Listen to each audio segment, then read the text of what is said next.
السلام علیکم ورحمۃ اللہ وبرکاتہ۔ بسم اللہ الرحمن الرحیم۔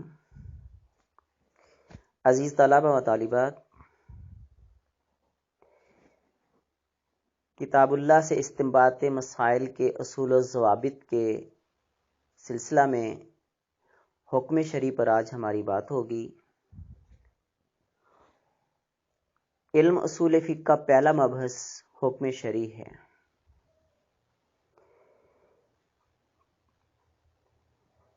کیونکہ حاکم صرف اللہ تعالی ہے،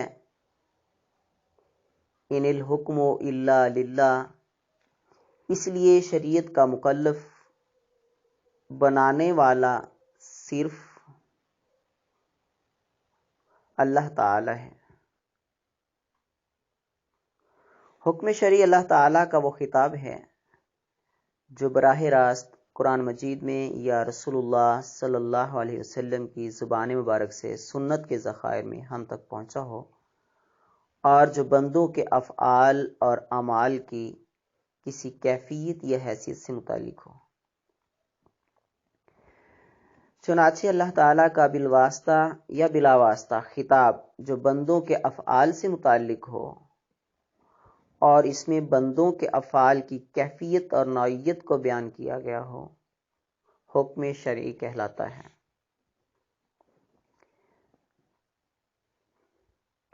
علماء اصول کے ہاں حکم اللہ پاک کا وہ خطاب ہے جس کا تعلق مکلفین کے افعال سے ہے، خواہ وہ مطالبہ ہو، اختیار ہو یا وہ منفی ہو۔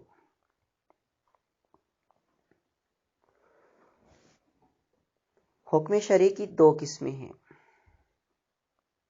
حکم شرعی تکلیفی یعنی تعریفی قانون، اور دوسرا حکم شرعی وضعی یعنی نفاذی قانون۔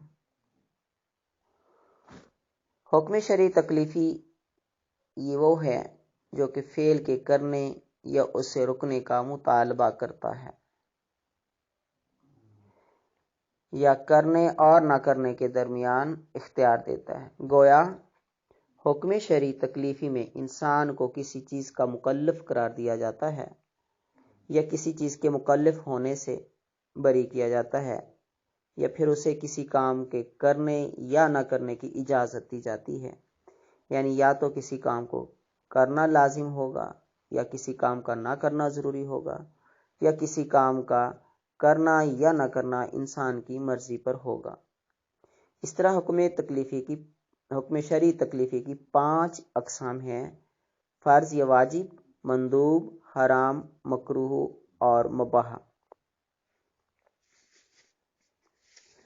فرض جمہور علماء کی نظر میں واجب اور فرض ہم معنی ہیں، اور دونوں ہی کچھ کرنے کے حوالے سے مکلف کے لیے قانون دہندہ کے ایک قطعی اور لازم حکم کا ابلاغ کرتے ہیں کہ واجب پر عمل کرنے سے ثواب ملتا ہے، جبکہ اس سے روگردانی دنیا یا مابعد میں سزا ملتی ہے۔ تاہم احناف نے فرض اور واجب میں فرق کیا ہے، چنانچہ ان کے نزدیک کوئی فعل اس وقت فرض ہوتا ہے جب اس کا حکم قرآن و سنت کے قطعی اور واضح الفاظ میں دیا گیا ہو،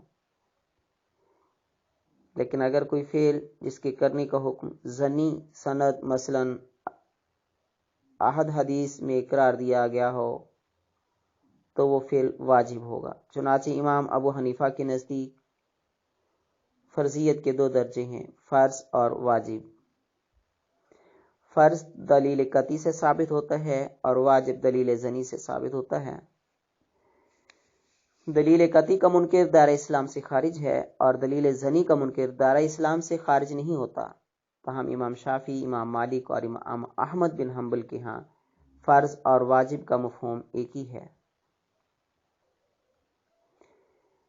صلاۃ اور حج ادا کرنے اور والدین کا حکم ماننے کے احکام فرض کے زمرے میں آتے ہیں کیونکہ وہ قرآن کے قطعی متن میں ملتے ہیں، لیکن نماز میں فاتحہ پڑھنا یا عشاء کے وقت صلاۃ الوتر ادا کرنا واجب ہیں، کیونکہ ان کی بنیاد حدیث پر ہے جو شکوک سے قطعی طور پر پاک نہیں۔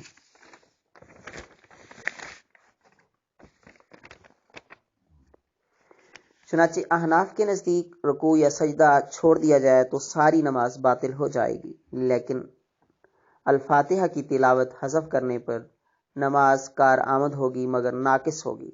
لیکن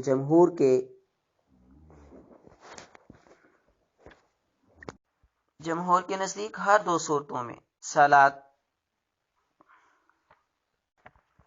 صلاۃ باطل ہوگی۔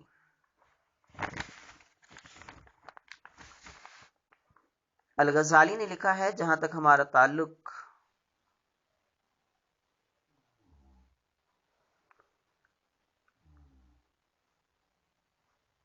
تو فرض اور واجب کے درمیان کوئی اختلاف نہیں، دونوں اصلاحات ہم مانا ہے۔ مندوب قانون دہندہ کی جانب سے ایک مطالبہ کا مفہوم دیتا ہے، اس میں مکلف سے کوئی کام کرنے کا تقاضا کیا جاتا ہے، تاہم مکلف اس کے کرنے کا پابند نہیں ہوتا۔ تقاضے کے مطابق عمل کرنے پر ثواب ملتا ہے اور نہ کرنے پر کوئی سزا نہیں ہوتی، گویا شریعت نے اس فعل کو کرنے کی سفارش کی ہے، ریکمینڈ کیا ہے اور اسے کرنے کو پسند کیا ہے، البتہ اسے بجا لانا لازمی نہیں۔ تلقین کی ہے کہ اس فعل کو کریں تو اچھا ہے، نہ کریں تو آپ کی مرضی۔ مثلا جائیداد اور وقف کرنا، جائیداد کا وقف کرنا ہے، رمضان کے علاوہ دوسرے دنوں میں روزے رکھنا، بیمار کے عیادت کرنا وغیرہ اسی نوعیت کے فرائض ہیں۔ مندوب کو سنت، مستحب اور نفل بھی کہتے ہیں۔ امام ابو حنیفہ نے مندوب کے دو درجات قائم کیے ہیں، ایک مندوب کا درجہ قدر اونچا ہے اور دوسرے کا قدر کم ہے،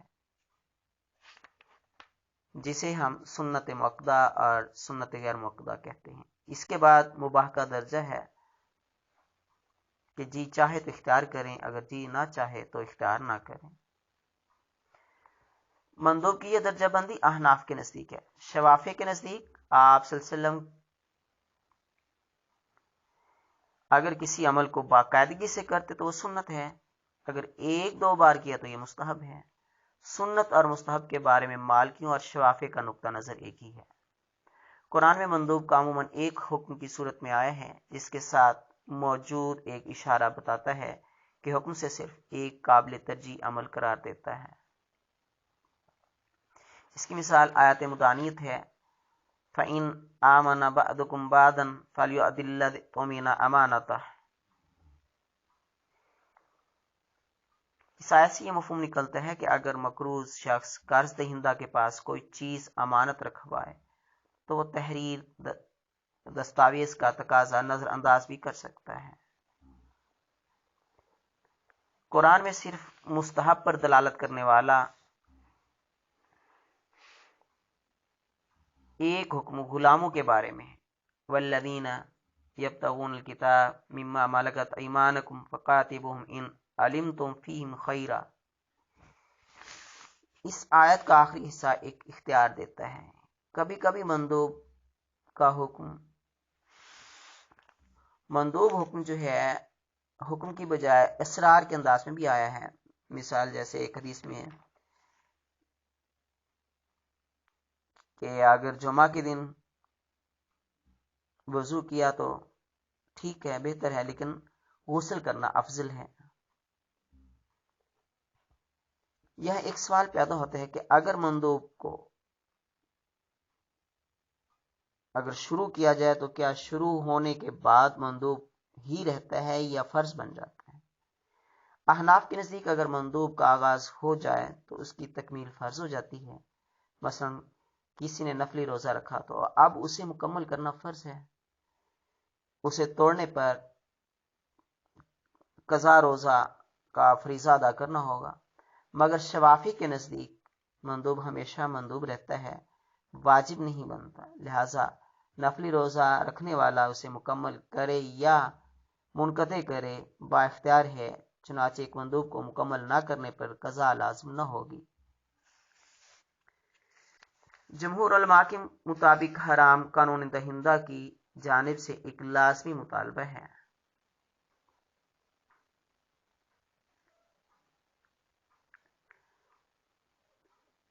کہ کس چیز کو چھوڑا جائے جس کی بنیاد ایک قطعی یا ظنی ثبوت پر ہو سکتی ہے۔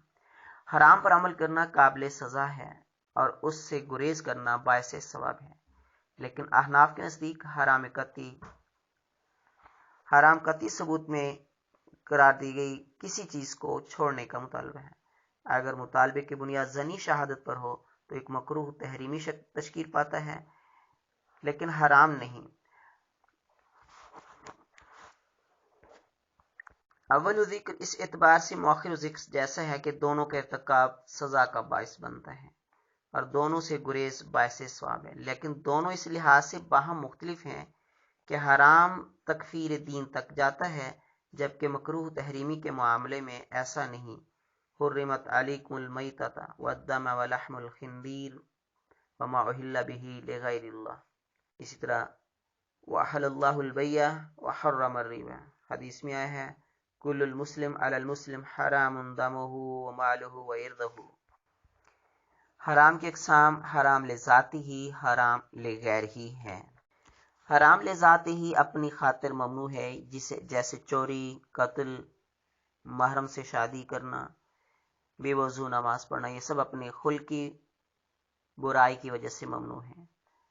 حرام لغیر ہی کسی اور کی وجہ سے ممنوع ہونا، مطلب کوئی فعل بالاصل حلال ہے مگر مخصوص حالات کی وجہ سے حرام قرار دیا جائے، مثلا صرف تحلیل کے واحد مقصد کی خاطر کی گئی شادی تاکہ کسی دوسرے کی شادی کی نیت کو قانونی شکل دی جا سکے، چوری کے کپڑوں میں نماز ادا کرنا اور پہلے سے منگنی شدہ عورت کو رشتے کی پیشکش کرنا، ان میں ہر مثال پر ملوث فعل بالاصل حلال ہے لیکن حالات کی وجہ سے حرام ہو گیا۔ حرام کی ان دو اقسام کے درمیان اس امتیاز کا نتیجہ یہ ہے کہ حرام لذاتے ہی مثلا اپنی بہن سے شادی کرنا یا لاشوں کی فروخت وغیرہ باطل ہے، جبکہ کسی خارجی عنصر کی وجہ سے عائد کردہ ممانعت کی خلاف ورزی فاسد ہے نہ کہ باطل۔ تحلیل کی نیت سے کی گئی شادی واضح طور پر منع ہے لیکن پھر بھی یہ قانونی طور پر انجام پاتی ہے۔ اس طرح جمعہ کے نماز کے وقت کیا گیا معاہدہ فروخت جو ہے حرام لغیر ہی ہے اور ممنوع ہے، لیکن جمہور علماء کے مطابق سودا پھر بھی واقع ہو جاتا ہے، صرف حنبلیوں اور ظاہریوں نے اس قسم کے سودے کو باطل قرار دیا ہے۔ تاہم اکثریت نے اس سودے کے نتیجے میں بننے والی ملکیت کو ناپسندیدہ الملک الخبیثہ قرار دیا ہے کیونکہ یہ قرآن کی عائد کردہ ممانعت کے خلاف ورزی ہے۔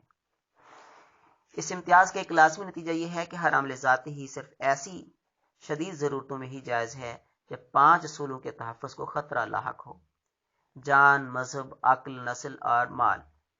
اس طریقے سے جیسے کوئی کلمہ کفر کہے یا شراب نوشی کی اجازت صرف اس وقت ہے جب جان بچانا مقصود ہو۔ دوسری جانب حرام لغیر ہی نہ صرف مطلق ضرورت کی صورتوں میں بلکہ مشکل کو روکنے کے لیے بھی جائز ہے۔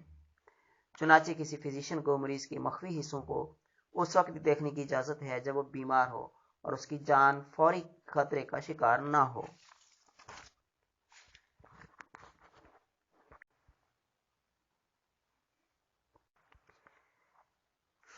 مکروہ قانون دہندہ کی جانب سے ایسا تقاضا ہے جو کہ مکلف کو کسی چیز سے اجتناب کا کہے لیکن دو ٹوک ممانعتی انداز میں نہیں۔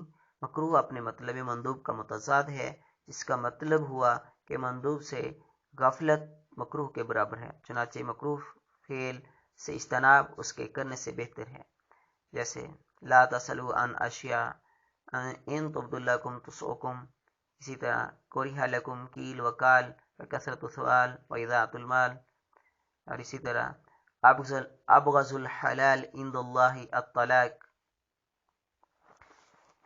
تو مکروہ کا حکم جمہور کے نزدیک مکروہ کا ارتکاب باعث گناہ نہیں لیکن اجتناب لائق تعریف ہے۔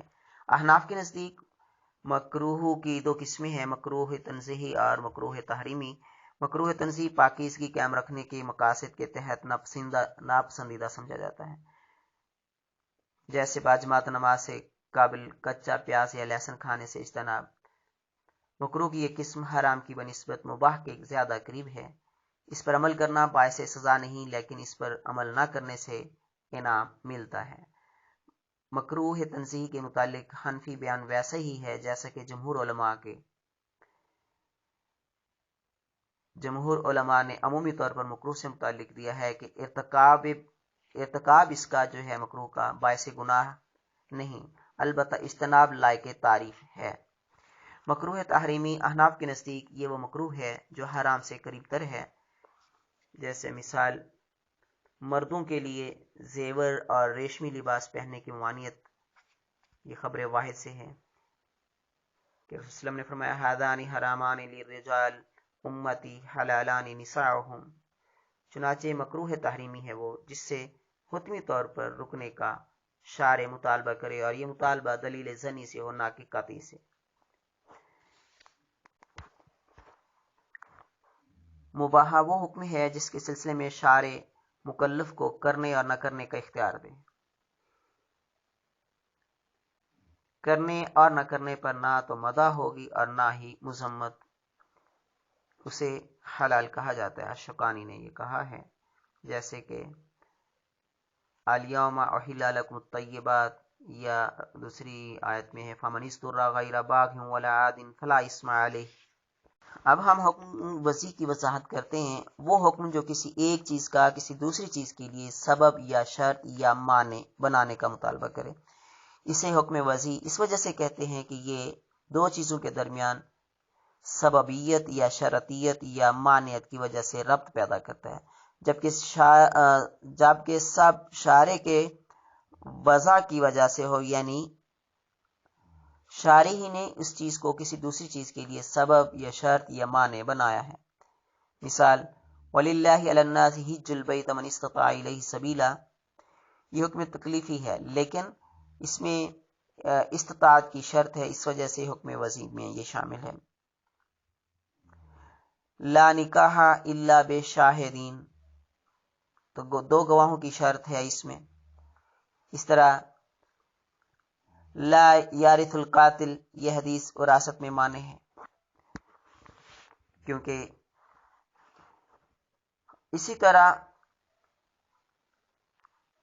حکم وضیع کے اقسام علت، سبب، شرط، علامت اور معنی ہیں۔ علت ایسا وصف جس کی وجہ سے کسی چیز کی اصلی حالت میں تغیر پیدا ہو اور نقص پیدا ہو۔